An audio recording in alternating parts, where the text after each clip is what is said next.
Hey, welcome to the Pharmacy Residency Podcast, a member of the Pharmacy Podcast Network.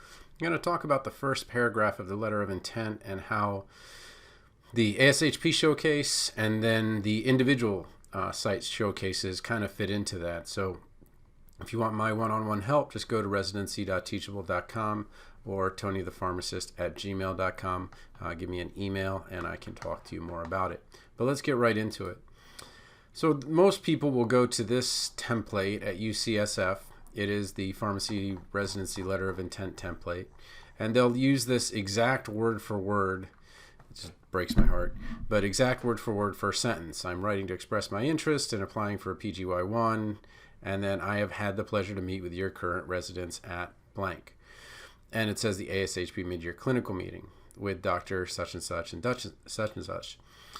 Now, this name dropping, if it makes sense on one side where you're saying, okay, well, before we even talk about how I'm qualified and all of that stuff, let's just talk a little bit about how we know each other and how we might actually have things in common, and we've actually met before. But meeting at Showcase, again, it's the residency showcase, so they're showing themselves off. So great, you took the time to go to the showcase. But what's much more important is going to the individual showcases, not the ASHP showcase. So yes, it can be an advantage to go and to learn things and to talk to those people virtually. And I'll talk about the lists that are out there right now about the programs that are going to be there. But I want to show you that the current showcases have already started. And these are coming up really quick and they're really hard to find. So if you're one of those people that's like, okay, well, I'll just get this going somewhere in November, a month before Showcase starts, you're way too late. And I'll show you why that is with some Showcase information that's coming up. So let's just look at a couple of programs. I'll actually save this one for later. It's kind of a dissection of that first paragraph. So the residency showcase for ASHP is Monday, December 6th from 3 to 6 p.m., Tuesday, December 7th, 10 to 1, and Tuesday, December 7th, 3 to 6. You can find all of the programs on their website that will be there. And it's a view only. You can download this document, and to sort it, what you do is you sort by column B, and then you add another sorting and then sort by column A so you can alphabetically sort it. One thing I do want to be careful of, and I'll talk a little bit more about the VA in a little bit, is that, for example, if you're looking to apply to the VAs, there are 3 different ways that the VA is listed, and they're only listed once with each way. You can be listed as the VA Central Iowa Healthcare System, where it says VA first. It might be listed by the name of the person or place, the Atlanta VA Medical Center, or it may be by the rank of the person. So I think there was a captain here, if I remember right. So there's Carl Vinson VA Medical Center, but then there's the Captain James A. Lovell Federal Healthcare Center. So it's not starting with a J, rather it starts with a C. So if you are looking specifically for a VA, one of the best types of residency you can get, especially if you're interested in ambulatory care and maybe to some extent geriatrics and psych and those types of things. My wife is working in a VA and she loves the work, and those that have done VA residencies have had very, very positive things. But to be fair, VAs are their own kingdoms. So a VA is not a VA is not a VA. You really want to also make sure to look at them individually. But you can find those in 3 different ways, and so sorting will be a really good way to do that. There's a lot more detail here in the list of residency programs where you have the PGY1, and it talks a bit about the PGY2 and all of that. And it's got the links, but I think that starting with the second tab is actually a little bit better. But let's look at these individual showcases. And the first thing is they don't call them showcases. What they're going to call them is a virtual information center, a session, a VIS, if you want an acronym for it. And let's look at Iowa. Iowa is actually starting on Thursday, October 14th, just a little over 2 weeks away. And if you are interested in the PGY1 in acute or ambulatory care and the PGY1 1/2 HISPOL, which is that one where it's part management, part clinical. That one is October 14th. Then in November, there's two of them for PGY1 and PGY2 programs, one on a Wednesday and one on a Thursday.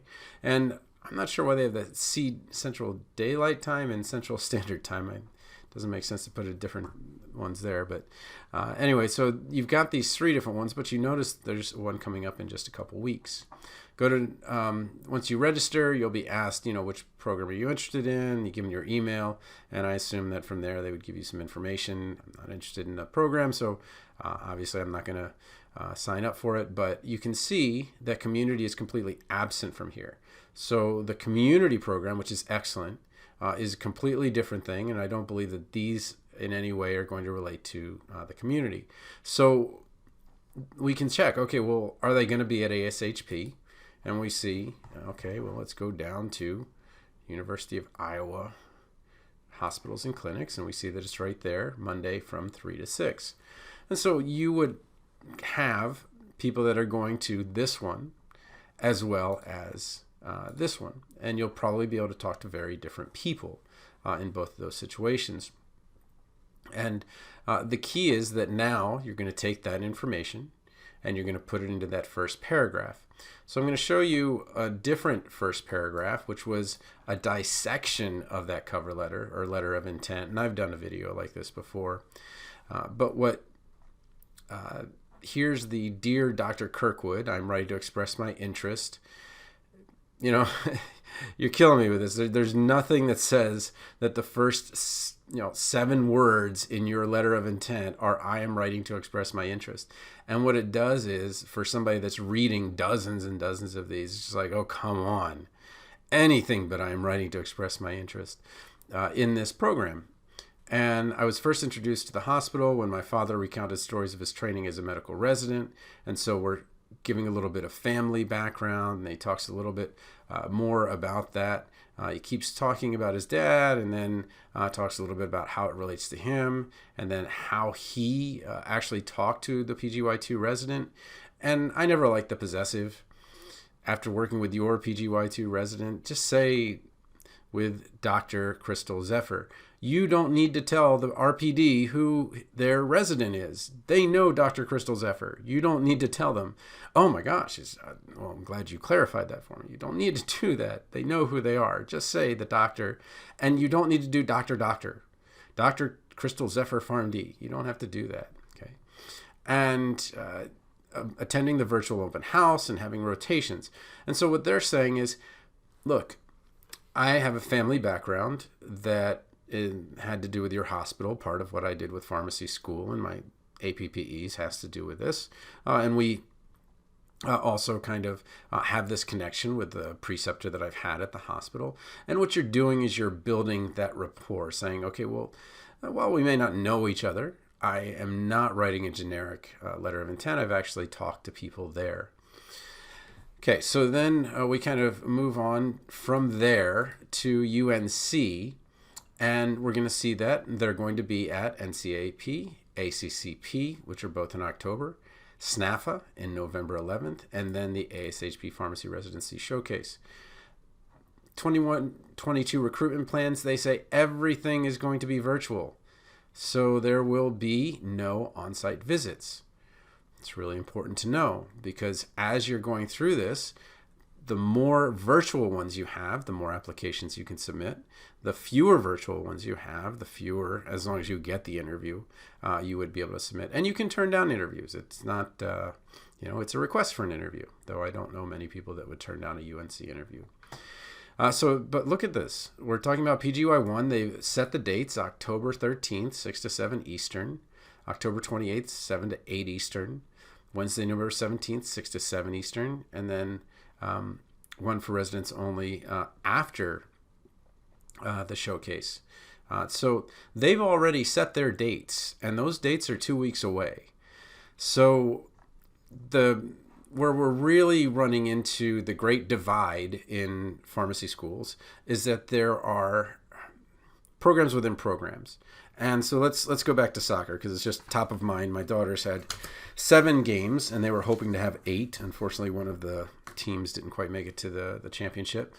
And they are in what's known as Select, which is just really, the competitive league, and they want to, kind of advance and continue to learn the sport. It's not recreational. But when you're talking about the Select group, they get additional goalie training on Monday, Tuesday. They have opportunities for up to 4 practices a week. Okay. They're going to go to tournaments that rec aren't available to the rec program. So all of these are because we are kind of in the group and have taken the time to kind of put ourselves there. And yes, it's much more expensive, $4,000 a year instead of some $800 a year for the 3 of them to do soccer, not including all the other stuff. So really priced closer to $6,000 a year. Now, when you're talking about going to certain pharmacy schools, they have included this type of training in some Select programs. So what they've said is, okay, well, if you are interested in a residency, then we have this, class that will take you along this. And I'm expecting that those residency, instructors or the instructors in that class are looking at the virtual information sessions around the program. So maybe somebody around the North Carolina area would look at some of this and say, okay, well, class, let's just make sure that these are all on your Google Calendar or whatever it is. And the great divide I keep talking about is not only within the school, so you've got everybody in that class that is in the residency class that is getting all of this information, and then you've got the rest of the school that may not be getting this information. And then you've got the schools that have these classes versus the schools that don't have these classes. And so this is the most confusing year ever, because the most important things you need to be at are not advertised. It's just like the best jobs, not advertised. Those are things that you're going to find out about through connections. So the time to start looking for residency programs that you're interested is right now. They are going to do virtual information sessions in October. That seems to be the earliest I've seen, and they are coming quick. I think second week of October is really when this is going to start ramping up. So if you are thinking, all right, well, I'll just start, kind of doing the residency thing in November because I'm really busy with APPEs. I'm in a big clinical one right now. I just don't have time. And, I'll see everybody at the SHP Showcase. Well, what we're seeing is, and this was just on a Reddit post recently, that the VA program, and I can't verify this, but the VA programs are going to have their own showcase. So individual programs are going to be at the ASHP Showcase, or it looked like they were going to have it. I don't know if they're going to pull themselves from the actual ASHP Showcase. I have no idea. But I do know that I saw a post, and this is just a post for whatever it's worth, that they're going to have their own session on the 8th and 9th of December. So those are actually going to be after ASHP. So maybe you've had an opportunity to kind of look at some of them, talk to some of them, and now you can go to the smaller thing, which is how it normally is. Normally you would go to the gatherings, the big showcase, and then you might be invited when you talk to someone, say, hey, why don't you come to the Texas reception? We're going to be there. It's a lot more relaxed. It's not this craziness. Then we can really talk one-on-one. Or why don't you come to the Kentucky reception? Or why don't you come to the West Virginia reception? Or whatever it is.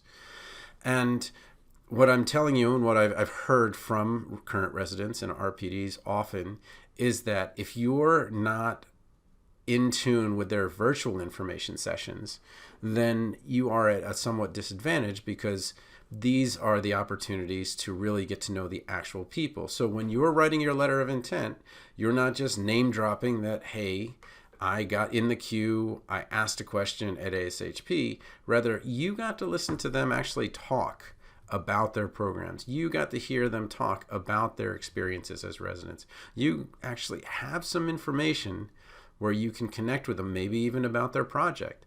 And that's something that, as we get closer to that time and as those projects get put up on ASHP, you're going to want to actually start looking at the projects the current residents are doing and maybe even mention those as you're writing your letter. So the reason this is the most difficult year to apply for residency is because everything is starting so early and everything is so diffuse. That is, it's no longer, okay, ASHP is the place. A lot of places have done their own. They prefer to do their own because it's not that madness where they're going to miss a bunch of people. They just say, okay, this is the time when we have to do it. We don't have to go on the ASHP schedule. October 13th, a Wednesday, is a good day for these guys. October 28th, a Thursday, is a good day for UNC. They've carved that time out to meet with you. So again, man, I can't tell you enough that if you are starting in November, you are so far behind. And hopefully this will just get you to at least look at your top programs and just look on their websites. Are there virtual information sessions ready that they're going to be? And if there are, then have you signed up for them? Are you on their email list? Are you keeping up? And then make sure you do double times. And what I mean by that is I always, on an Excel spreadsheet, would put the time in their time zone on the right, but then the time in my time zone on the left, so that I would always have it in my time zone for all of the programs. So we're not like, okay, well, UNC is going to be Eastern, then Arizona doesn't use daylight time or whatever. So you've got those down. Okay, well, if you got more questions for me, TonyThePharmacist@gmail.com. And then if you want to, again, work one-on-one with me, it's residency.teachable.com. You just sign up for the course, and it sends me an email, says you signed up, and then I will send a little email to you asking for a little bit more information, and we would get started on the journey and really making it so that you have a better chance to get the residency that you really, really want. All right, signing off. I will talk to you guys soon.